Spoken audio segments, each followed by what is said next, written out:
कोणी मारला तुला? कोणी? आपण मारू त्याला. तुला कोणी मारलं? आपण मारू त्याला. तुला कोणी मारलं? मारू आपण. चल सांग, तुला कोणी मारलं? कोणत्या? दाखव इकडे, दाखव इकडे, दाखव. कोणती काठी आहे?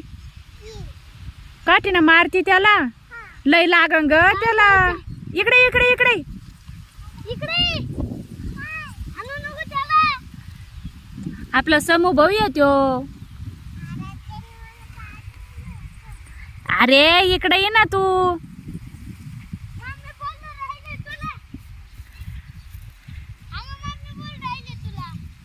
सांग दादा, दादा तुला काय लागत? चॉकलेट. चॉकलेट ना? हा देते आम्ही.